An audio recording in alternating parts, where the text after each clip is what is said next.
1531, 10 anos após a tomada de Tenochtitlan por Hernán Cortés, durante a conquista do México, teve lugar um dos acontecimentos mais transcendentes e maravilhosos que mudaria para sempre a história daquele povoado recém-conquistado.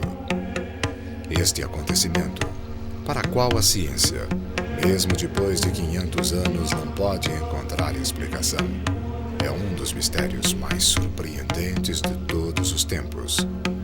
Um mistério que representa desde então um dos maiores pontos de união entre os católicos de todo o mundo.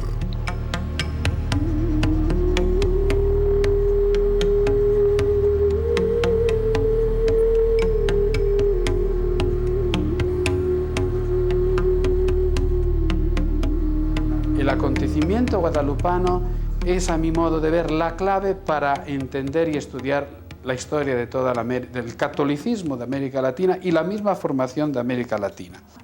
La verdad es que hay muchas circunstancias que rodean este hecho, que no caen dentro del ámbito de la ciencia y de la razón, incluso de la lógica. Lo que definitivamente es milagroso como ciencia es la teología del mensaje guadalupano. Como científico, como médico oftalmólogo, es que no hay una explicación. Que este es un hecho sobrenatural, es decir, un hecho que no tiene explicación natural. Es que son hechos que no se pueden explicar por ninguna situación de tipo humano. No hay ninguna cosa de pintura. Sin embargo, vemos y quedamos admirados de la preciosa imagen de Santa María de Guadalupe. El mexicano busca en la Santísima Virgen el cariño maternal de nuestra Madre, su cuidado, su amparo. Como que Dios junta dos extremos incompatibles. Pero el acontecimiento guadalupano, esa chispa que hace que como que se sintetiza en agua, hidrógeno y oxígeno. Ahí nace México.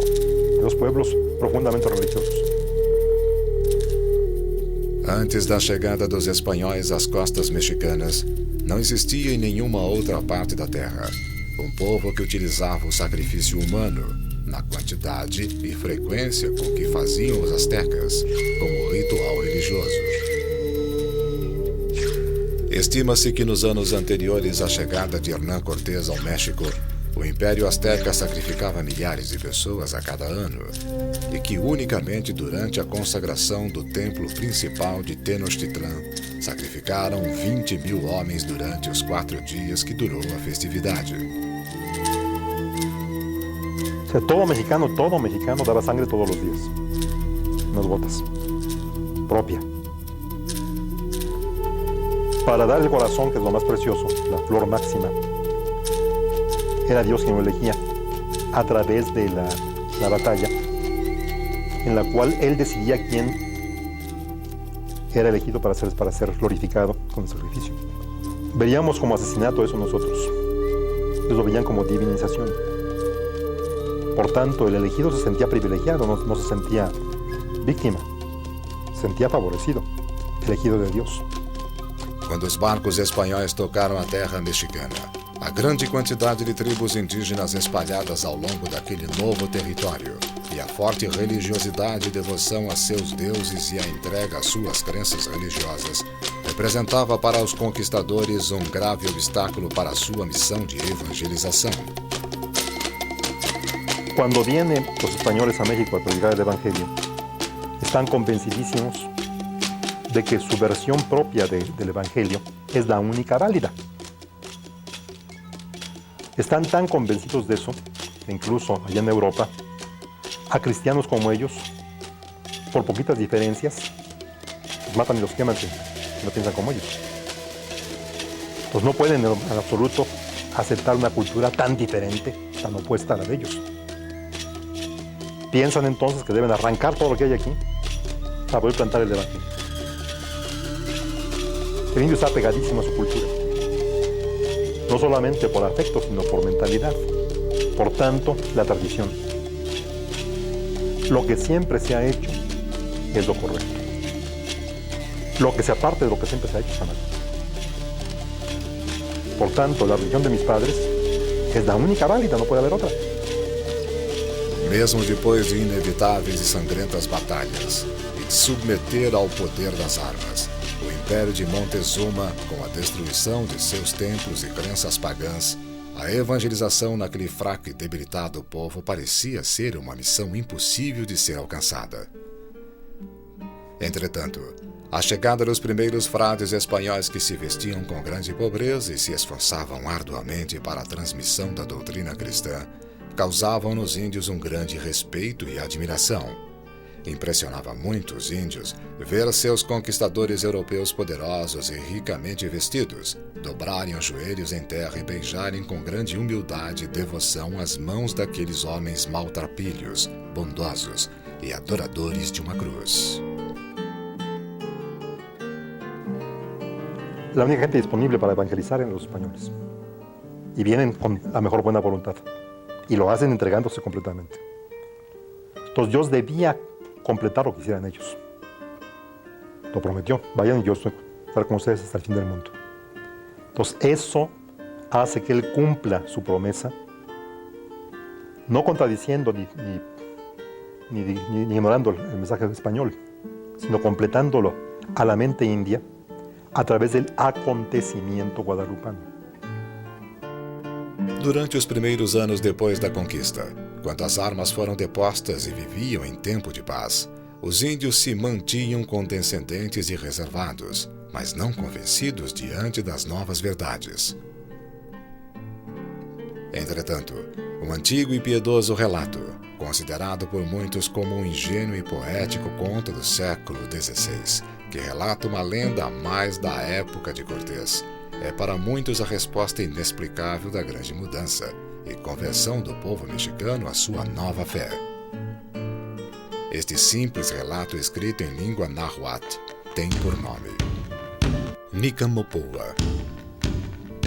Nican-Mopoua, palavra que em náhuatl significa aqui se conta, foi escrito por Antônio Valeriano, um índio nascido em 1520 em Azcapotzalco, pertencente à nobreza da Casa Real de Tacuba, aluno destacado e fundador do Colégio de Santa Cruz, anexo ao convento franciscano de Tlatelolco. Antônio Valeriano aprendeu o latim e o castelhano na perfeição, inclusive com mais desenvoltura e destreza que os filhos de espanhóis que estudavam com ele. Durante sua vida deixou fama de homem sábio, de extensa cultura e de uma grande sensibilidade artística. O Nican-Mopoua foi escrito em Tlatelolco pouco tempo depois da morte de seus protagonistas principais, um índio de 57 anos de nome Juan Diego e o primeiro bispo do México, Frei Juan de Zumárraga. O livro narra com uma simplicidade surpreendente a história das aparições de uma jovem que descia do céu e que se apresentava como Maria, a mãe do verdadeiro Deus. Aqui se conta como milagrosamente apareceu a perfeita Virgem Santa Maria, Mãe de Deus. Em 9 de dezembro de 1531, numa madrugada, Juan Diego ia para Tlatelolco para aprender o catecismo cristão. Ao chegar junto ao Monte Tepeyac, Juan Diego viu uma jovem cuja vestimenta brilhava como o sol. Juanito, Juan Dieguito, ¿a dónde te diriges? Mi señora reina, muchachita mía, allá llegaré a tu casa de México, Tlatelolco, a seguir las cosas de Dios. Ten por cierto, hijo mío, el más pequeño, que yo soy la perfecta siempre Santa Virgen María, Madre del verdadero Dios por quien se vive. Mucho deseo que aquí construyan mi casita sagrada, porque yo soy vuestra madre, tuya y de todos los hombres que habitan esta tierra. A Virgem pediu que ele fosse ver o bispo do México e transmitisse essa mensagem. O bispo recebeu e, depois de escutar tudo que o índio havia visto e ouvido, não lhe deu crédito. Quando Juan Diego retornou à sua casa, encontrou de novo a Virgem no mesmo lugar. Ele pediu que o dispensasse de seu encargo e escolhesse uma pessoa mais digna para que acreditassem, já que nele não creram. Pero es muy necesario que tú personalmente vayas. No dia seguinte, com muito esforço, viu o bispo novamente, que lhe fez muitas perguntas e ele relatou absolutamente tudo. O bispo achou conveniente pedir a Juan Diego uma prova que confirmasse tudo o que disse. Além da prova, mandou uns empregados que o seguissem. Quando se dirigia novamente ao monte de Tepeyac, os 2 empregados o perderam de vista. Novamente apareceu a Virgem ao índio e lhe prometeu que, se voltasse no dia seguinte, lhe proporcionaria uma prova de que ela era a Mãe de Deus. Mas Juan não voltou. Quando chegou à sua casa, encontrou seu tio, Juan Bernardino, gravemente doente. Na madrugada de terça-feira, com a intenção de não encontrar a senhora, decidiu dar a volta no monte. Entretanto, a Senhora do Céu saiu ao seu encontro. ¿Qué te ocurre, hijo mío? ¿Sabe, niña mía, que está muy mal un servidor tuyo, tío mío? Y ahora iré deprisa a tu casita de México a llamar a alguno de los amados de nuestro Señor para que vaya a confesarlo y a prepararlo a bien morir. Hijo mío, escucha, no temas esta enfermedad. Ten por cierto que ya está bueno.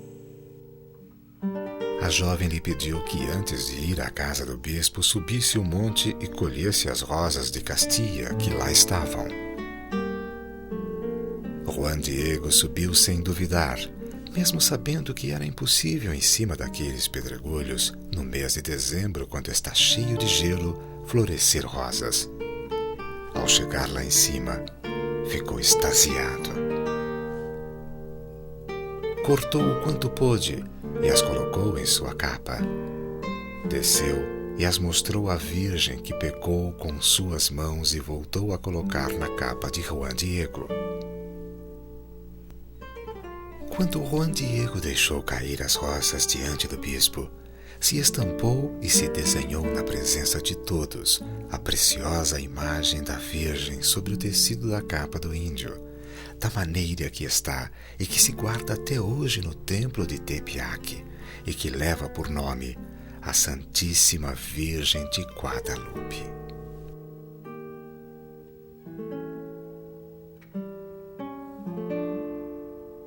Até aqui, muitos consideram uma belíssima lenda. Entretanto, esta lenda sugere alguns questionamentos.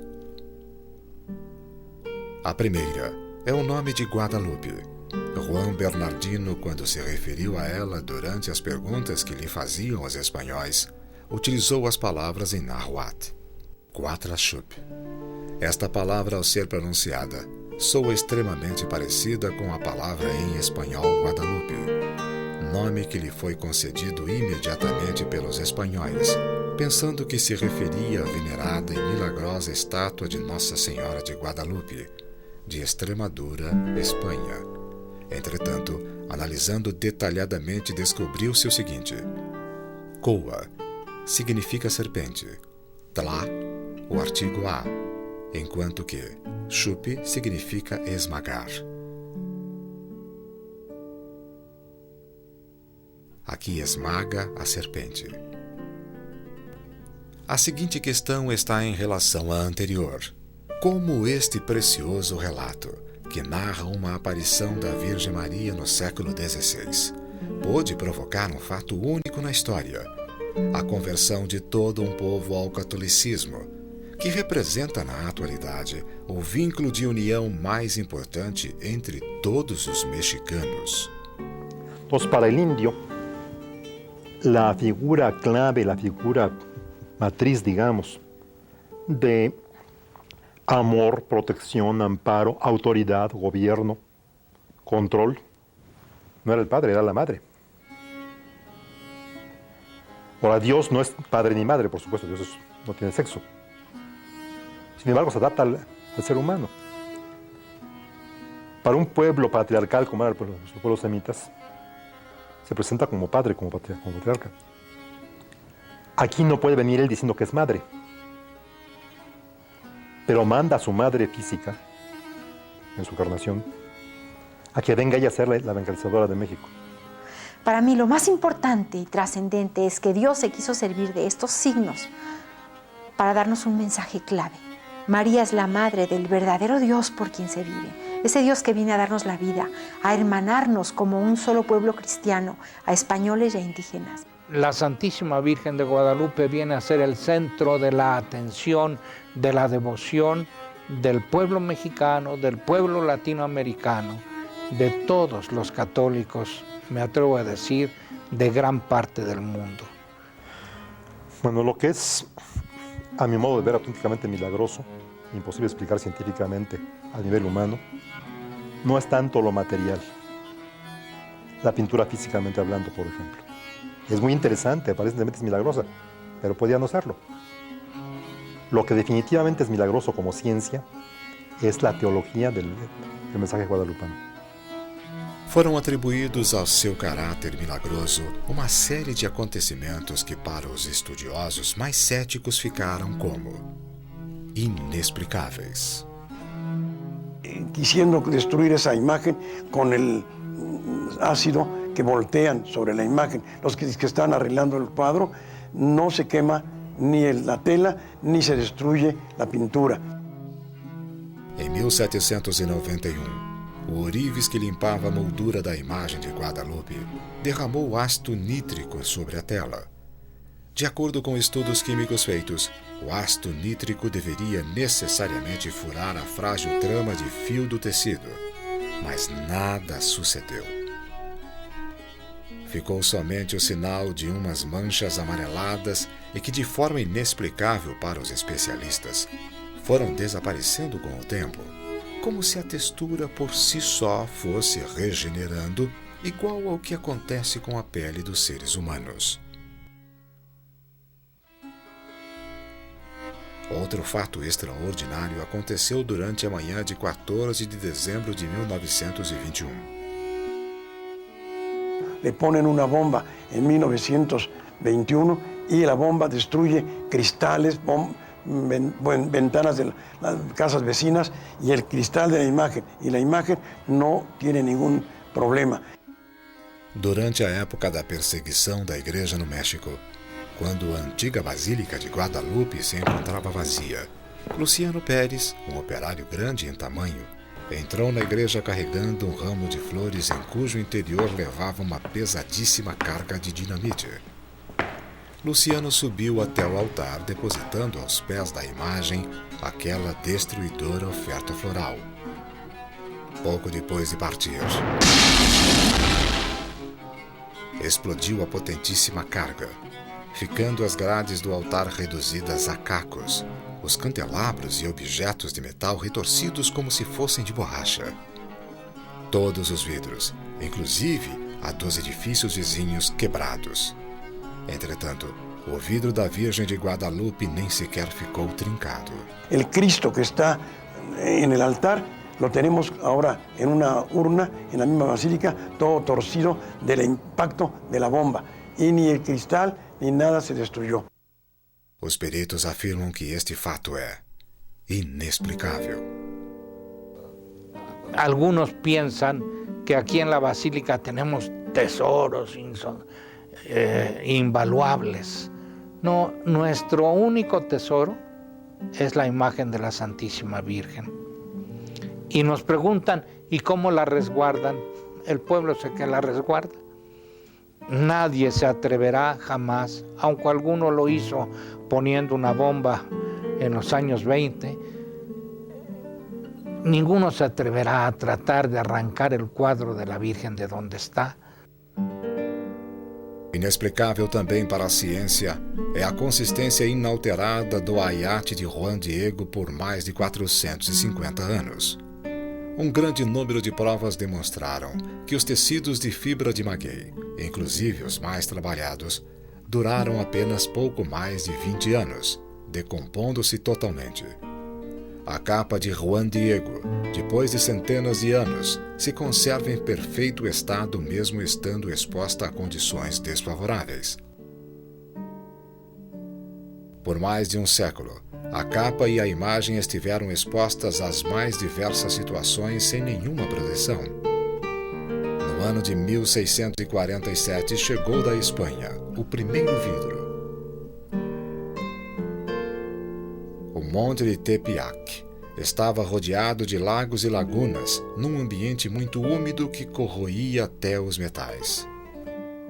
Lembramos também que a imagem da Virgem de Guadalupe esteve exposta a milhares de velas que ardiam dia e noite, bem próximo dela, desprendendo uma fumaça preta e pegajosa. Não se encontra vestígio algum disto na capa, como também não se encontra vestígio de poeira nem de insetos próprios das zonas pantanosas. Algo realmente incompreensível na duração dessa capa é a resistência a toque de objetos a que esteve exposta. Rosários, medalhas, escapulários, crucifixos, enfim, uma infinidade de objetos piedosos, milhares de mãos e lábios. Entretanto, os especialistas afirmam: a imagem e a textura da capa se mantêm como no primeiro dia.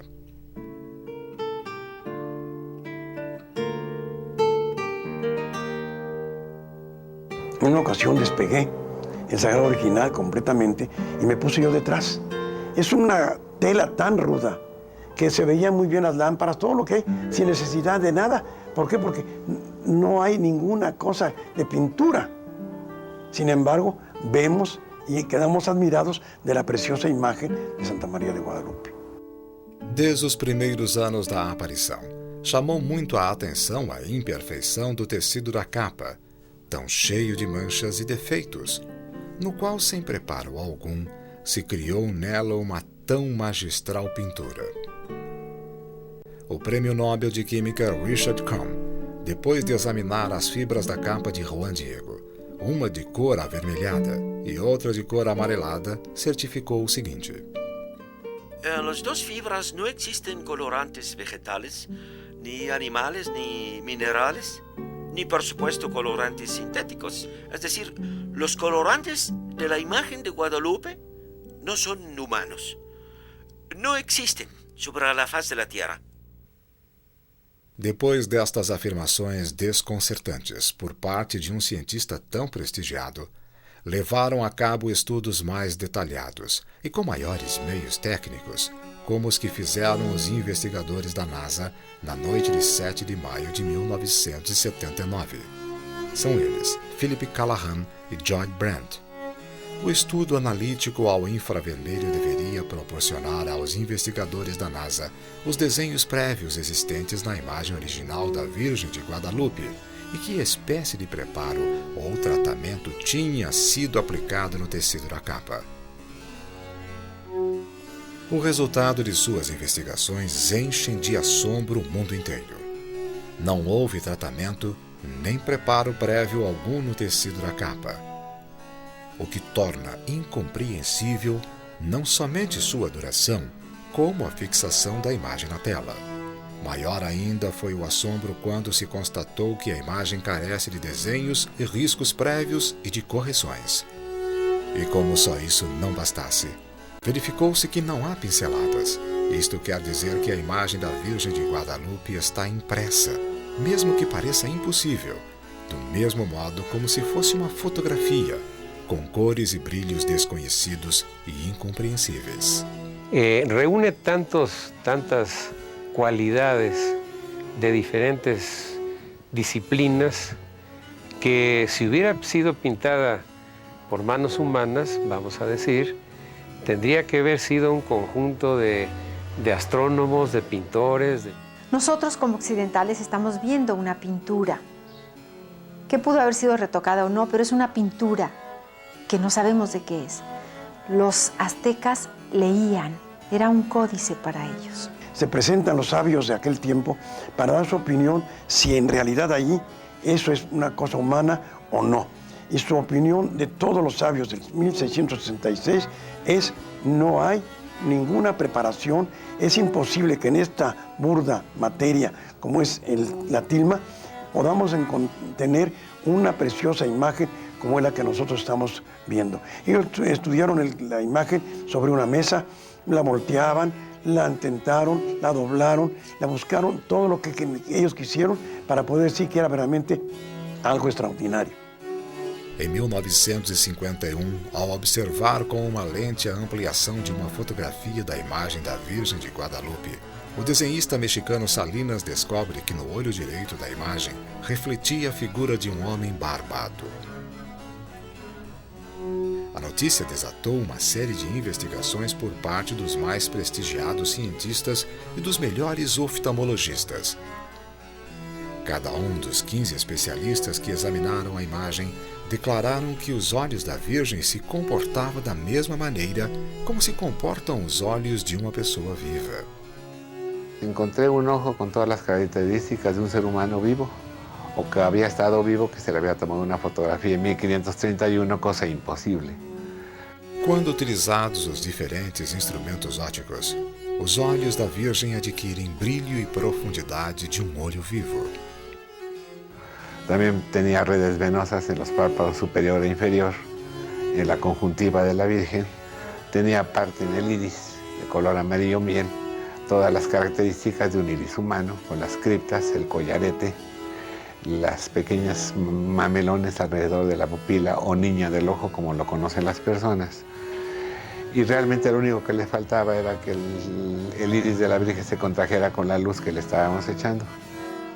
Em 1860, os cientistas Purkinje e Sanson deram a conhecer que no olho humano se formam 3 imagens produzidas pelo reflexo de um mesmo objeto colocado em sua frente. Esta imagen de esta proyección de luz se refleja perfectamente aquí y se refleja hacia la persona que la está observando. Las leyes de la óptica geométrica estamos hablando. Fueron conocidas como las imágenes de Purkinje y Sanson porque se descubrieron no solo en las lentes como estas, sino en los ojos humanos que tienen las mismas características de una lente convexa como es la córnea, o sea, la ventanita transparente del ojo. Y en la Virgen se presenta esta imagen de Purkinje y Sanson como se refleja en esta lente convexa. E o mais surpreendente é que descobriram que o busto da imagem do homem encontra-se também refletida no olho esquerdo dela, cumprindo de igual forma e perfeição a distorção exata correspondente. O Dr. St. Tosman, doutor e cientista especialista em digitalização de imagens pela Universidade de Cornell, em Nova York, foi colaborador por mais de 20 anos da IBM como perito em digitalização de imagens e computação. O Dr. Tosman começou seus estudos sobre os olhos da Virgem de Guadalupe em 1979 por meio de processos extensos e complexos de digitalização que permitiam a ampliação de uma imagem até 2.000 vezes seu tamanho. Yo estaba trabajando con esta técnica cuando me enteré de que hacía muchos años y con una lupa se había descubierto una figura en las córneas de Nuestra Señora de Guadalupe. Pues inmediatamente yo pensé que si realmente existía y con un medio tan primitivo, digamos, como era una lupa, con esta tecnología bastante más avanzada, pues lo redescubriría. No me imaginaba que además de ese personaje iba a encontrar bastantes más y que incluso iba a poder comparar en los dos ojos y encontrar los mismos personajes en ambas córneas. 12 figuras mais, que não só como a primeira imagem descoberta, aparecem em ambos os olhos da imagem cumprindo com perfeição todas as leis da ótica. Elas foram identificadas em comparação com os documentos históricos da época e também pelas suas características e modos de vestir, como possíveis testemunhas oculares do milagre das rosas na casa do bispo Zumárraga. O Dr. Tosman comprovou por meio de fotografias tiradas por diferentes pessoas que, através da digitalização de suas íris, poderia descobrir com clareza e sem dúvida alguma todas as pessoas e objetos que se encontravam diretamente em frente da pessoa fotografada. El descubrimiento de la primera imagen, que fue fue el cuerpo de un indio sentado con las piernas cruzadas, pues me impresionó muchísimo, pero como es lógico, siempre había la duda, ¿será cierto o no será? ¿Lo estaré viendo bien? Entonces, pues tuve que hacer una serie de pruebas y me tomó mucho tiempo llegarme a convencer que realmente no había duda de que era la imagen de un indio sentado de cuerpo entero. A seguinte imagem corresponde ao rosto de um ancião, que se assemelha ao primeiro bispo do México, Frei Juan de Zumárraga. É extraordinária a semelhança desta figura ao quadro de Miguel Cabrera, que certamente se documentou com os acontecimentos e pinturas da época. A terceira figura, imediatamente à esquerda do ancião, corresponde a uma pessoa mais jovem, que os estudiosos da época atribuem ao tradutor do bispo Zumárraga, de nome Juan González. A quarta figura à esquerda do tradutor e justo em frente à figura do bispo pertence a um índio de idade madura usando um chapéu utilizado na época por pessoas do campo. Pensa-se que se trata do próprio Juan Diego, o qual aparece com sua capa estendida. A quinta figura corresponde a uma mulher negra, observando o que acontece por cima dos ombros do possível Juan Diego. Realmente ha sido algo muy emocionante, sobre todo el descubrir algo y luego comprobar que sí es cierto. Comprobar, por ejemplo, que el personaje que acabo de descubrir está relatado históricamente. El caso de la esclava negra que encontré, que para mí era una cosa muy extraña que hubiera una persona negra. Estamos hablando de 1531. Y sin embargo, al poco tiempo me entero de que en la historia sí aparecía que Zumárraga tenía una esclava negra. A sexta figura, a que se refere ao homem com barba, a de maior tamanho, e a primeira a ser descoberta pelo desenhista Salinas com a ajuda de uma lente, parece corresponder a um cavaleiro espanhol e não ao índio Juan Diego, como se pensou no primeiro momento.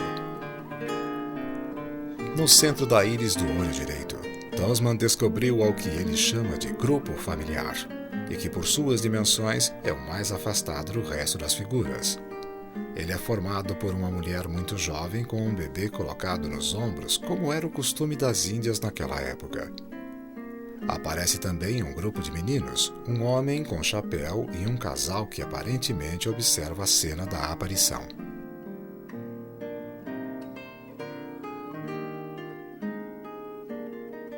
Es una imagen que tiene muchos o varios inexplicables.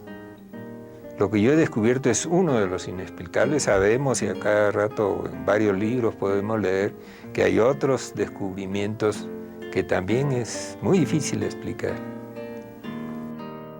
A conservação do ayat e da imagem ao longo de todos esses anos. A impressão da imagem sobre a superfície tão grosseira e sem nenhum preparo.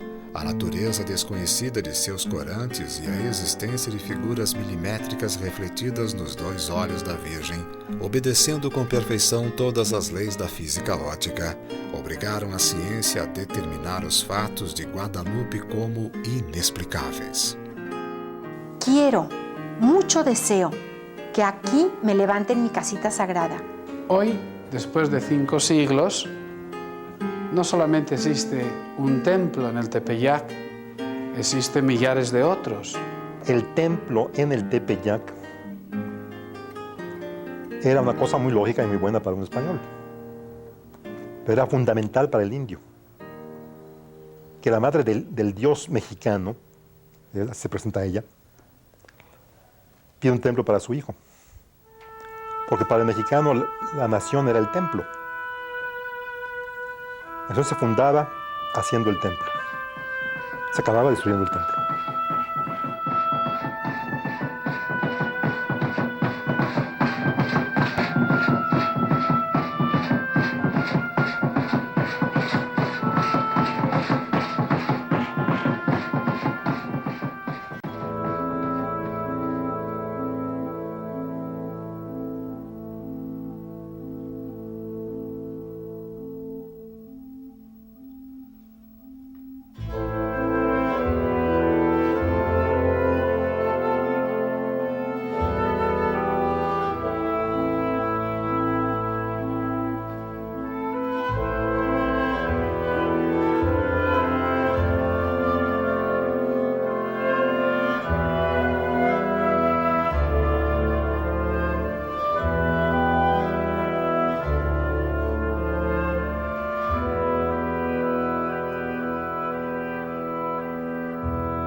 declarado que el día 12 de diciembre en toda América se celebre a la Virgen María de Guadalupe con el rango litúrgico de fiesta.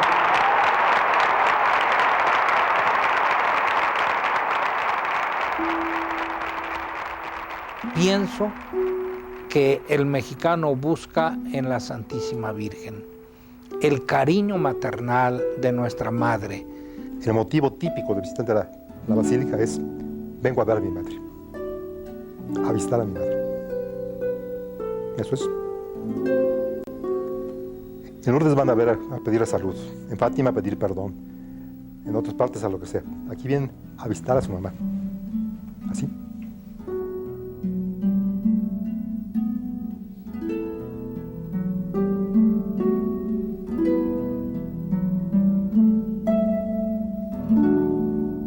Yo no veo en el esfuerzo de los peregrinos simplemente una devoción masoquista. O sea, yo entro de rodillas porque quiero sufrir, o yo camino desde muchos kilómetros de distancia solamente por sufrir. No, creo que ni piensan en ello.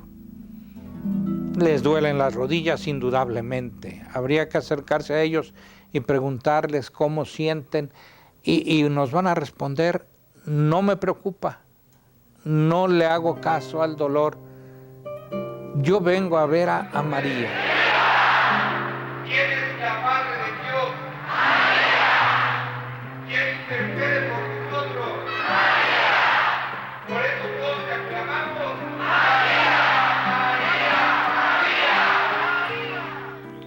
Yo pienso, ese es el tesoro del pueblo mexicano, nuestra pobreza. Claro, no debemos conformarnos o resignarnos a ser pobres, pero ver la pobreza como un don de Dios. La pobreza no es miseria, la pobreza es tener lo necesario y saber administrarlo en bien de los demás. Mi vida ha sido de chofer y he sufrido choques y volteadas. Y me acuerdo, cuando me pasa algo, me acuerdo de la Virgen. Vengo bien, y más bien por eso vengo.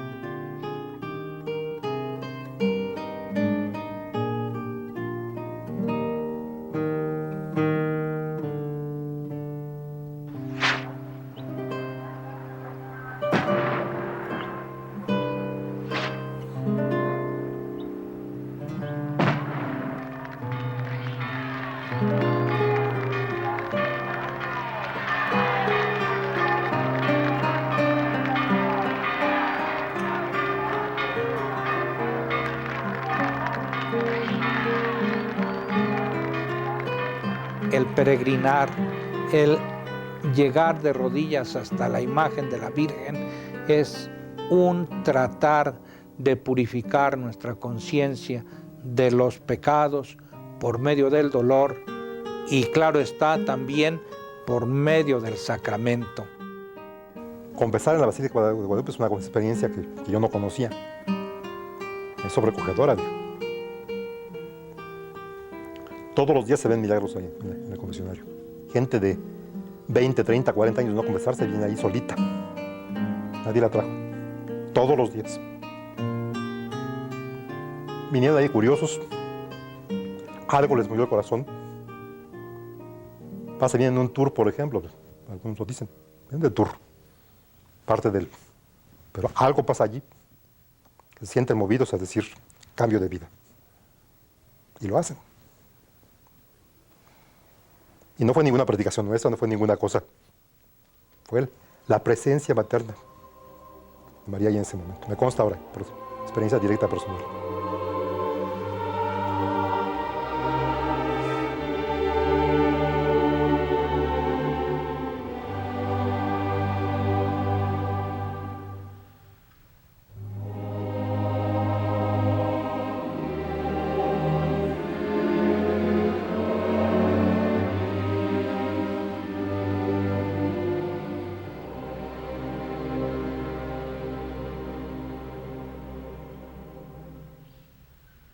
o amor de todo um povo por sua mãe e o amor dessa mãe por seus filhos mexicanos. E será sempre o verdadeiro mistério e o fundamento do acontecimento de Guadalupe.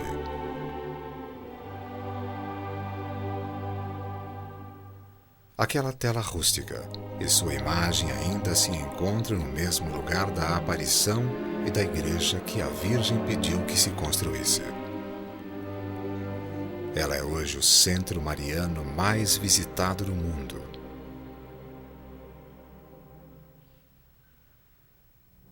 O mistério de Guadalupe é um enigma para a ciência e uma luz para a fé. Nenhuma imagem em toda a história tem sido tão venerada e visitada como esta imagem de uma bela jovem israelita, que ficou impressa na capa de um índio do México há 500 anos e que se apresentou a si mesma como Maria, a mãe do verdadeiro Deus.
Yeah.